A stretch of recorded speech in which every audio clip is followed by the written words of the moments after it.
speaker of the day, and are we in for a treat? It is going to be a visual treat. Kamesh hails from LA. India is his second home. He's fluent in Tamil.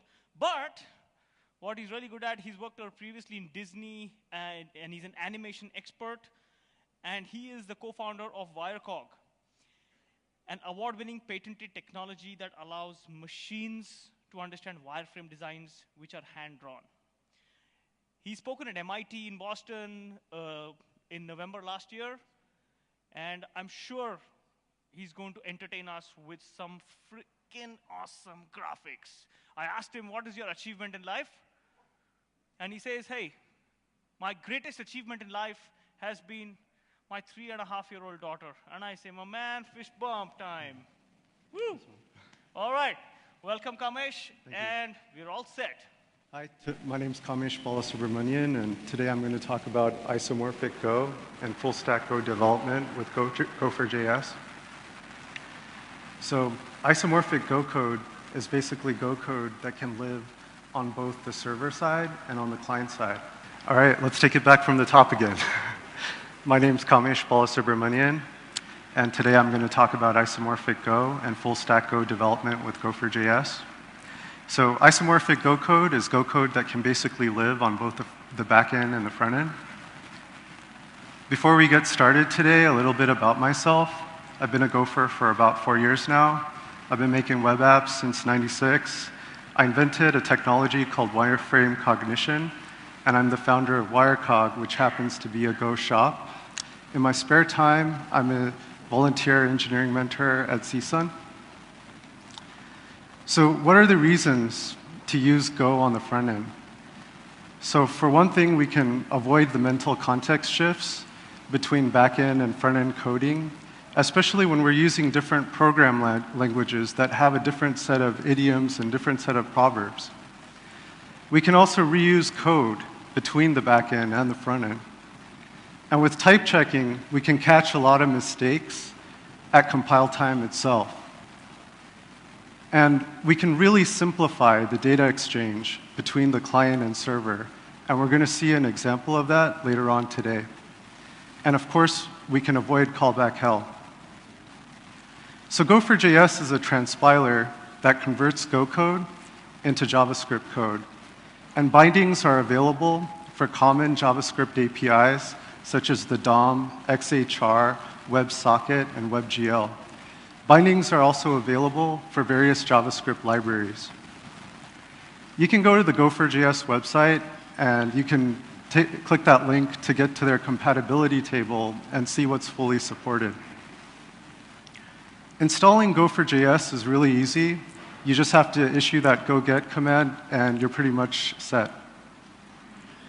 Gopher JS build is a lot like Go build, except instead of generating a binary file, you're actually generating a JavaScript source file. And of these performance tips listed here, I want to emphasize the second item to enable gzip compression on your web server, because the produced JavaScript source files are pretty heavy. We're talking several megabytes uncompressed. When you do enable compression, you can cut them down to a couple hundred kilobytes. So in the next set of slides, I basically have some basic DOM operations, some examples. And in this first example, I'm showing how to do the classic alert message in the browser window. And what I've done at the top is I've shown how to do it in JavaScript and the equivalent in Gopher JS and using the DOM binding. So what I would suggest is at your leisure to download the slides and go through these examples, because they'll help you get up and running with Gopher JS and hopefully save some time. And here's an example of how to do the document.getElementById. And here's an example of the query selector.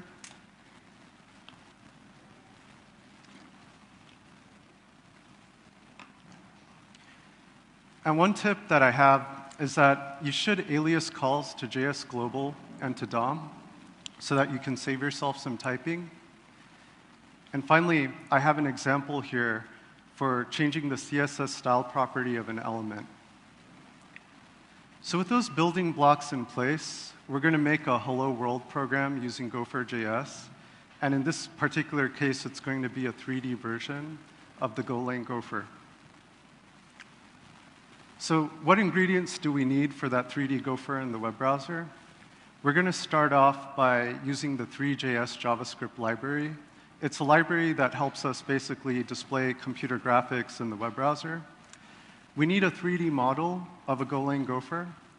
And of course, we need Gopher.js because it allows us to make magic in the web browser using Go. So here's the 3D model of our Gopher in the Blender program. And starting off, we have a challenge here because there are no functional Gopher.js bindings for the 3JS library. And what we find out is that's really not a problem because Gopher.js is interoperable with JavaScript. We can just use the js.Global. And so this is the HTML code structure of our page. And there's only three important things going on here. We include the 3JS library JavaScript. We include a utility object loader that basically is responsible for loading the 3D model into the scene. And finally, that JavaScript file that you see at the very bottom, that's the produced file from us running Gopher.js build. Here's the flow of our 3D Gopher program. We start off in main, and we make a call to the initialize function. Initialize is responsible for creating the 3D scene, for creating the lights, the camera, and the Gopher.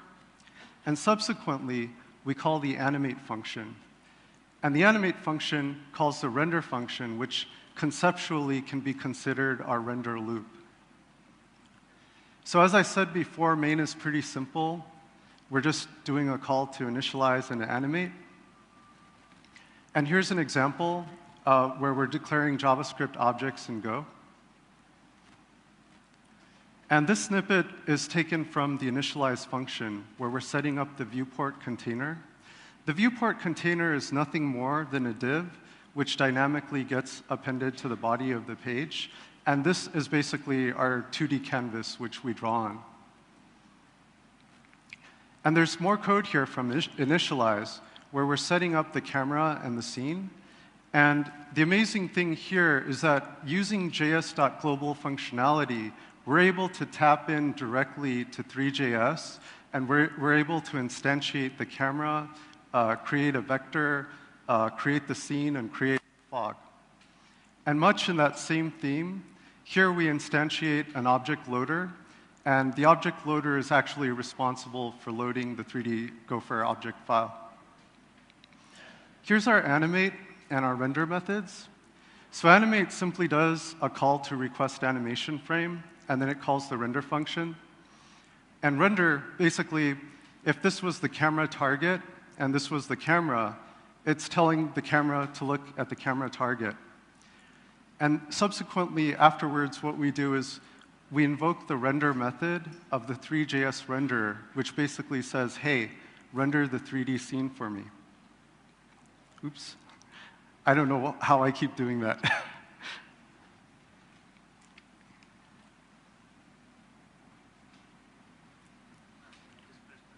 This one? Okay, thank you. So this is our rendered Gopher. This is a start, but there's several areas for improvement with this. For one thing, currently, if we resize the browser window, the viewport doesn't get redrawn. And it would be nice if we could add some color to the Gopher, preferably that Gopher cyan color. And currently, the camera is just looking at the camera target, but the scene would be more lively if the camera actually panned around the camera target. So this is what it looks like without the resize handling in place. And the solution for this is really easy. We just need to introduce an event handler for the onResize event, and that's what we do here. After we've added this event handler, this is what it looks like now. Sorry, just going to get some water.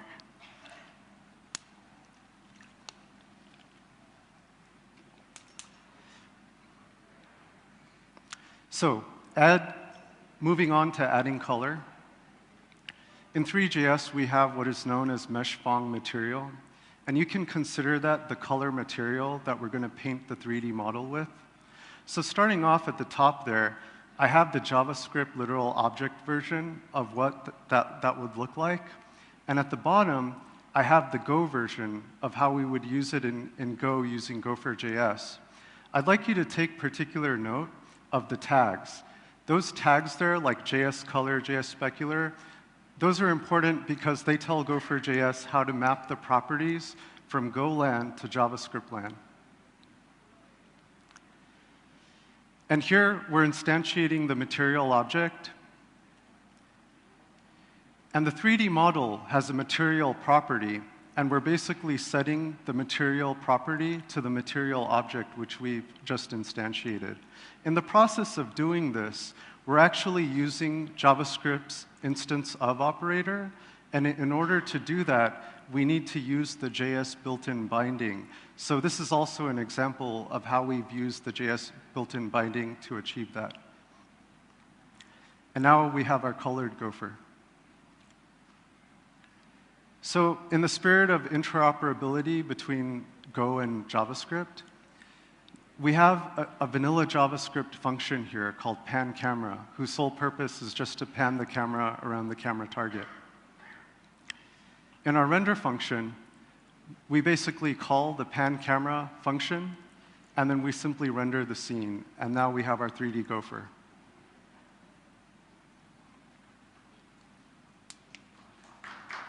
Thanks.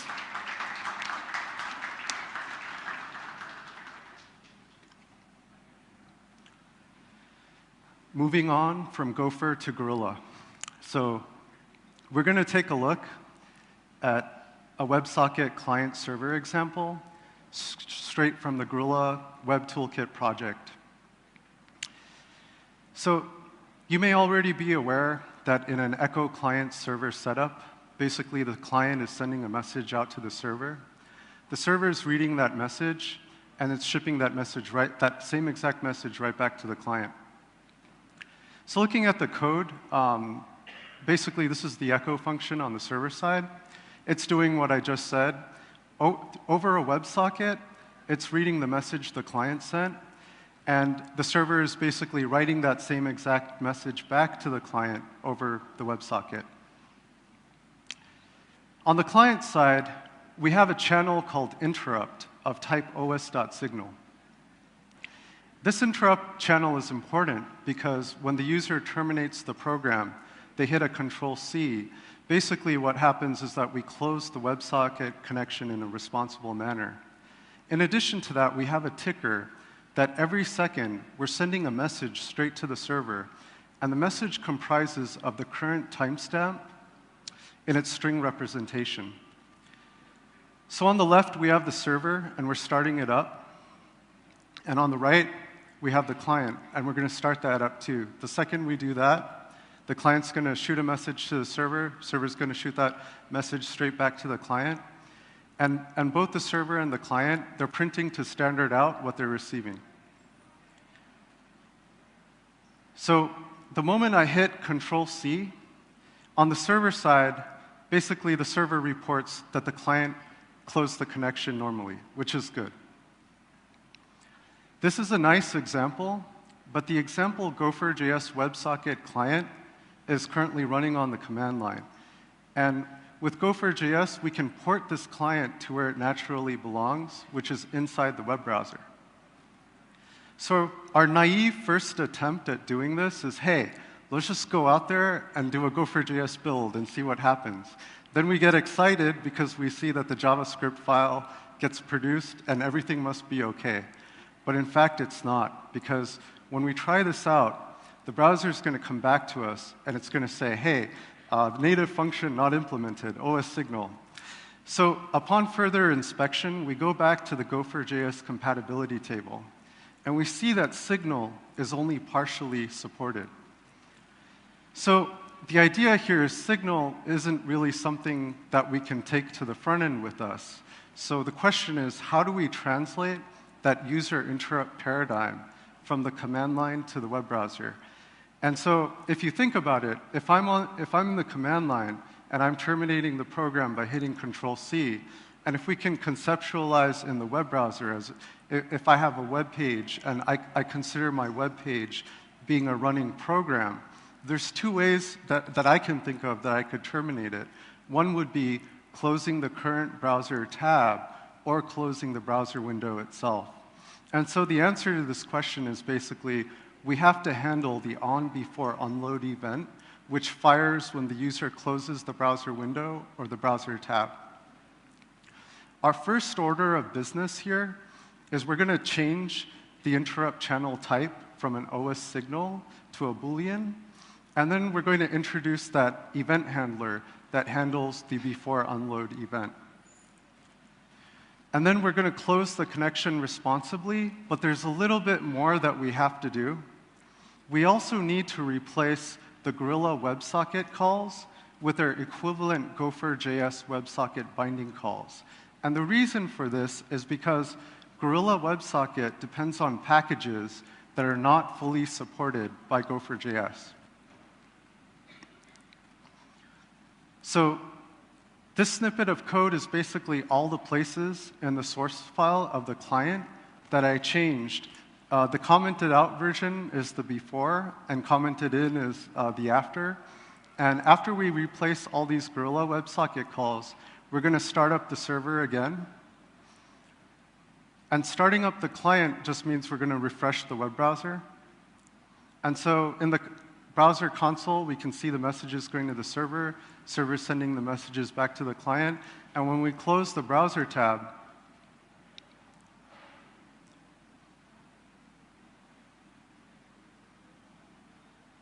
the server is going to report that the connection was closed normally. So you might be wondering, well, what would happen if we didn't implement that event handler? And if we didn't implement the on-before-unload handling, we would get a report from the server saying that there was an abnormal closure and an unexpected end of file.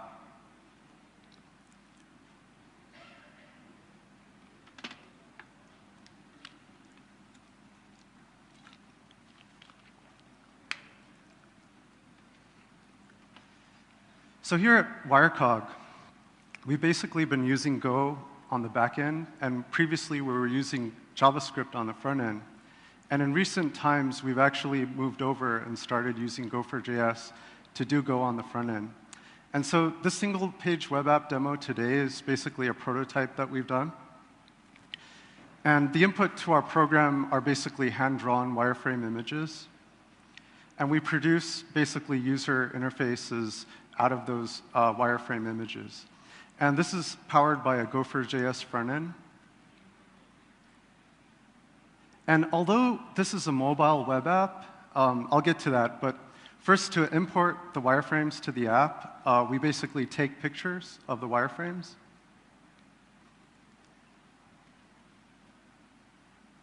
And now here we're reviewing the user interfaces that were produced for each corresponding wireframe. And I want you to note how snappy and responsive the user interface feels. There are actually background server calls being done in this process. And the output of this app is actually a standalone UI prototype that is also powered by Gopher JS. And there's a technique that we're making a heavy use of here, and that technique is client-side rendering of templates, which we're going to see an example next. So here's our output, basically the UI prototype that's also powered by Gopher JS.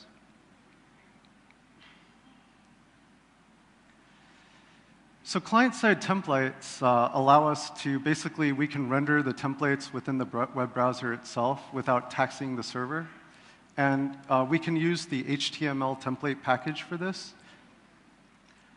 Here's a structure of our HTML page. We basically have a table, and it's going to be a table of cars. And each column, the columns are going to be the model name of the car, the color of the car, and the manufacturer. And what we're going to do is we're going to dynamically produce the rows from the client side itself for this table. So we start off with this isomorphic car struct, very trivial struct. and as I said before, the model name, the color, and the manufacturer of the car. And this is what our Go code looks like. And here, what we've basically done is we've defined the template in line. And here we've created 3 cars, a Nano, an Ambassador, and an Omni. And we're adding them to a car slice. We loop through the car slice. We dynamically create a TR element. And the output that gets from our template execution is what we set the inner HTML of that TR element to. And then we dynamically append the new row to the table body. And this is the result of the client-side template. And it's pretty easy and pretty seamless to do it. So it's actually really neat that it works out just like that. So with Go on the front end and Go on the back end, we've now created a Go-specific environment. And this environment is an ideal scenario to use the encoding GOB package as our means for data exchange with the server. So in the following examples, we're going to transmit binary data that's encoded in the GOB format to the server. So in this example here, if you're familiar with the encoding GOB package, the first 3 lines are pretty trivial. All we're doing is basically encoding that car slice into the GOB format. And we're using the XHR binding to transmit that data over to the server through a POST request. And finally, we're printing out the output from the server to the browser console. So in this case of a successful client run, the server is going to report back to us that, hey, thank you, I got your car slice. On the server side, we basically decode the GOB data, and we transform it back into the car slice, and all we're doing is printing it to standard out. And there's our car slice. So it's a very simple example, but the power in this example is just the fact that now both the client and the server are aware of the same data structures. And there's not, like with JSON, you don't need to mess with tags or anything like that. It's just a seamless experience.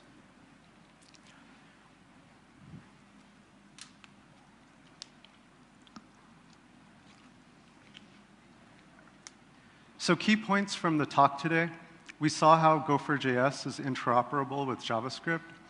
We saw that even though we didn't have bindings for the 3JS library, that didn't stop us from doing something useful with it. And we saw that certain Go packages may not be fully supported by Gopher.js, but there may be suitable bindings that can sub in for the missing functionality. And to make mobile web apps or web apps in general more snappy and responsive, we saw that we could use the HTML template package to render templates on the client side. And finally, with Go on the front end and Go on the back end, we created a Go-specific environment, an environment that's ideal for using the encoding GOB package for our data exchange needs between the client and the server. I want to give a special thanks to Richard, Dimitri, and the Gopher.js team. And thank you.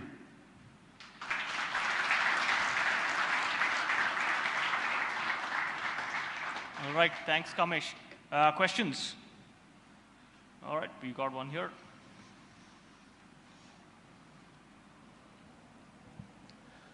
I was pretty excited by this project, Gopher.js, a couple of weeks back, so I gave it a try. And I was really shocked to see the ton of code that it generates. Yes, Minified yes. JS also was pretty big for a hello world. It's definitely a sticker shock, and to that point, I agree as well. Yes, definitely, definitely. So the use case that I see, I'm sorry, are you done with the question or the comment? Yeah, I'm done. Oh, yes, yes. In fact, I totally agree. It's an unwieldy file size, but where I see the perfect use case for Gopher.js is not for just any web app. I see it as a great tool for making single-page web apps. And the reason is because once you've compressed it and you're dealing with a couple hundred kilobytes.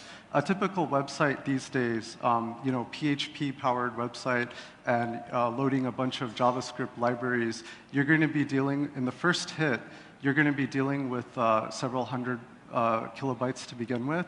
So you can compromise on the several hundred kilobytes so long as you cache that first request.